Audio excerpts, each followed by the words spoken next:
सारा आलिगेशन आनी सब जिन प्रूफ दे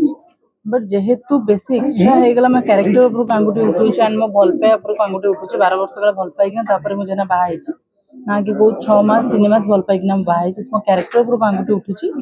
ता सहित से माने जो माने कहले कि ये प्रॉपर्टी लोभ करूची बोली जो प्रॉपर्टी लोभ जहार थिला से माने ताकू जेतु देई देई जन भाबितले कि लुचिकिना दे दे मो कान को खबर आसीबनी बट मो कान को खबर ता भी विथ प्रूफ आसी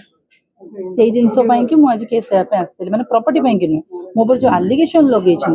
से आलिगेशन मुझे केस देव तुम मो प्रॉपर्टी आलिगेशन लगौच तुम प्रॉपर्टी आउ जन लोभ अच्छे आलिगेशन लगा मो क्या आलिगेशन लगुच मो हजबैंड क्यारेक्टर क्या आलिगेशन लगौच मो मैंने आम हजबैंड वाइफ कथा बाहर को आनिल सब संपर्क भितर झगड़ा होची सब संपर्क भितर बाड़ाबाड़ी होची सब होची किंतु ए जिनसा पब्लिक को आनिबार कहार भी राइट्स नहीं जदि से आनिचंती बाहर को माने से जिनसा से माने जिनसा इंटेंशनली करिसेंती माने जो प्रॉपर्टी पई से जिनसा पई कि आज आस्ते केस पई प्रॉपर्टी नहीं मैडम कहउतले जे अभियोग आनुतले जे आपन संपत्ति पूर्व मला परई मध्ये डील कराई कोन रहितला जेतबे पुओ बंची थिले सेतबे पुओ को नारे करि परन नथिले कहले कि सब किछि तोर जे तुम पुओ को एते तड़पे कि मारी पारिल पुओ ना कि कलनी पुओ को साइड करदेल ताले आज तुम झील ना केमती करदेल जदि तुम सुना बिकापी बाहर थिल कि पुओर केस लड़ाई ताले तुम पाखु 11 लाख टका केमती इंस्टांटली आसला जहाद्वारा कि तुम जगटा को झील ना को ट्रांसफर करदेल तभी माने गिफ्टेड करदेल ऑलरेडी ना गोटे जगह भी गिफ्टेड हो बाहागर पूर्व तो यही जगटा थी मो हजबैंड को एंड घर बनइबार मो हजबैंड कर माने बहुत सारा माने जो पैसा खर्च हो दुकान जो जाऊे दुकान बहुत सारा पैसा खर्च कर मत काढ़ीदे मो हजबैंड को डेथ होगा जिनसा भी ना को पड़ेगा जिनसा पड़ेगा से मोर प्रोब्लेम नुहे ये सब कौटी ना कौटी मो हजबैंड को मर्डर केस भी लिंक रोचे जो आलिगेशन लगौन कि मु मारी मो हजबैंड को मुझे चाहूँ कि मोर भी इन्वेस्टिगेशन हो सहित से भी इन्वेस्टिगेशन हो दी जनकर इन्वेस्टिगेशन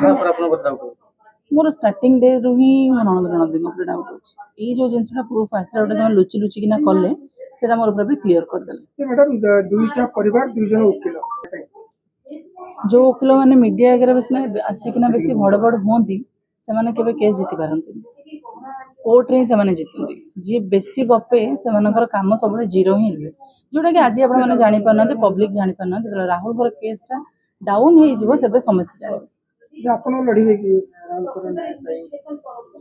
ऑब्वियसली मुझे आसी से जिन ओपन करने आउ थे केसटा कौन कि दूसरे मो हजबैंड केस को फिर से इन्वेस्टिगेशन हो सहित माने जो आलिगेशन लगुच मु मारी मत भी इन्वेस्टिगेशन कर सहित ननद ननदी समस्त इन्वेस्टिगेशन चार्जसीट तो केवल मारे मुझे जानी नी मुझे जिनसा आज आनी बोली मो हजबैंड केसटा दाबिलानी सेमती रहा अभियोग आनुले मारिदेवा सम्भव होते स्वामी मारिदे केवल महिला कमिशन कौन कहले महिला कमिशन पाक ये आसली मुझे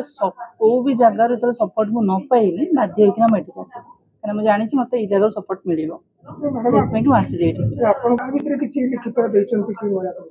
हाँ देती फटोज फटोज देती जेहेतु मोर से इंटरनाली होता